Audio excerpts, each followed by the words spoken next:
கிறிஸ்துவுக்குள் அன்பான சகோதரிகளே, நம்ம தொடர்ந்து இந்த காலத்தில் ஆரிஜின் ஆஃப் சின் பற்றி படிக்க இருக்கிறோம். அதாவது பாவத்தின் தோற்றம். இன்று நாள்லையும் நம்ம கிரியேஷன் ஆஃப் லூசிஃபரின் சிருஷ்டிப்பை குறித்து படிக்க இருக்கிறோம். லூசிஃபர் பரலோக தேவனின் ஒரு அற்புத சிருஷ்டிப்பு. தேவனை போல தற்சொரூபம் உடையவராக கிறிஸ்து காணப்பட்டார். அவருக்கு நிகரான அழகுள்ளவராக சிருஷ்டிக்கப்பட்டவர் தான் லூசிஃபர். கிறிஸ்துவுக்கு அடுத்த கனம் பெற்ற ஒரு மேன்மையான ஒரு தூதன்.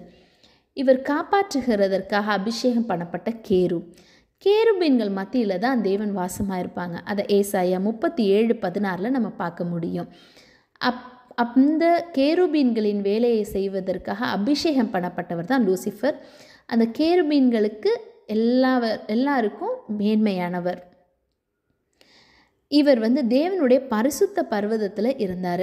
அதாவது தேவனுடைய சிங்காசனத்துக்கு அடுத்து நின்று தேவனுடைய ஒளிக்கு மத்தியில் நின்று ஊழியம் செய்கிற ஒரு தூதனாக காணப்பட்டார்.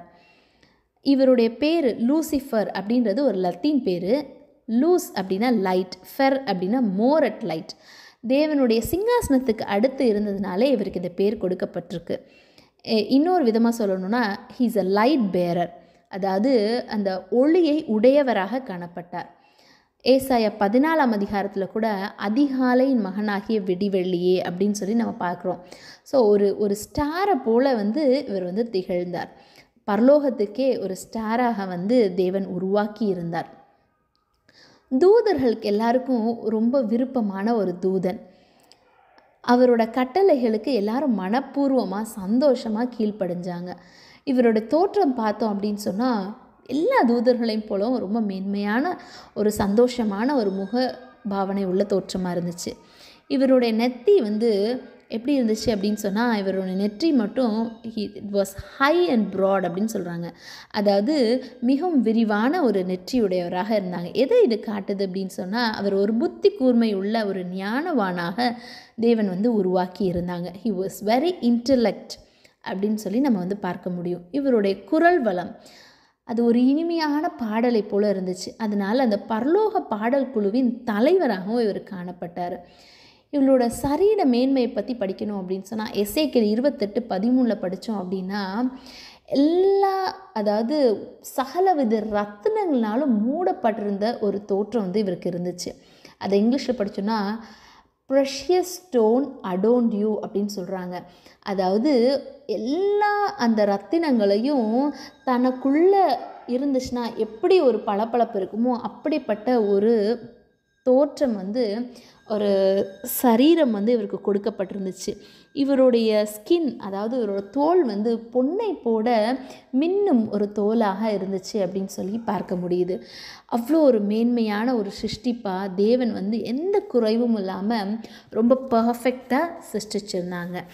இந்த சிருஷ்டிப்புலேருந்து நம்ம என்ன கற்றுக்குறோம் அப்படின்னு சொன்னால், பாவம் இல்லாத அந்த ஒரு இடத்துல தேவனுடைய சித்தத்திற்கு முழுவதுமாக கீழ்ப்படிந்து ஒப்பு கொடுத்து லூசிஃபரும் தூதர்களும் வேலை செய்தபோது அந்த பரலோகம் ஒரு சமாதானம் நிறைந்த இடமா, மகிழ்ச்சி நிறைந்த இடமா இருந்துச்சு. நாமும் கூட தேவனுடைய சித்தத்திற்கு ஒப்பு கொடுத்து நம்ம ஜீவிக்கும்போது நம்மளுடைய ஜீவியமும் ஒரு சமாதானமும் சந்தோஷம் நிறைந்த ஜீவியமாக இருக்கும். தேவன் நம்மளை ரொம்ப அதிகமாக நேசிக்கிறனால அவருடைய சாயலாக நம்ம ஒவ்வொருத்தரையும் சிருஷ்டிச்சிருக்காங்க. அந்த சாயலை பெற்றிருக்கிற நாம் தேவனை மாத்திரம் கடைசி மட்டும் மகிமைப்படுத்தணும். அவருடைய அதாவது சிருஷ்டிப்பின் வல்லமையை பார்த்தோம் அப்படின்னா ஒரு குறைவும் இல்லாமல் சாத்தானை உருவாக்கியிருந்தாங்க. அந்த லூசிஃபர் அப்படின்ற அவரை பார்க்கும்போது யாராலையும் ஒரு குறையுமே சொல்ல முடியாது. அவ்வளோ அழகான ஒரு ரூபத்தை கடவுள் கொடுத்துருந்தாங்க. அவ்வளோ வல்லமையான ஒரு தேவனாக தேவன் காணப்பட்டாங்க. ஒருவேளை லூசிஃபர் மட்டும் பாவமே செய்யாமல் இருந்துச்சுன்னா பரலோகத்திற்கே ஒரு சர்வ சிருஷ்டிக்குமே ஒரு அசட்டாக இருந்திருப்பார்.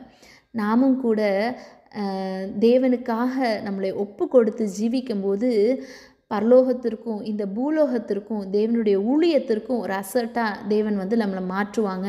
அப்படிப்பட்ட அசர்ட்டாக நம்ம ஒவ்வொருத்தரும் ஒரு மதிப்புள்ள ஒரு சொத்தாய் மாறணும் என்று நம்ம ஜெபத்தோடு கூட நம்ம ஒப்பு கொடுத்து வாழ்வோம். தேவன் தாமே நம்மளை ஆசீர்வதிப்பாராக. ஆமேன்.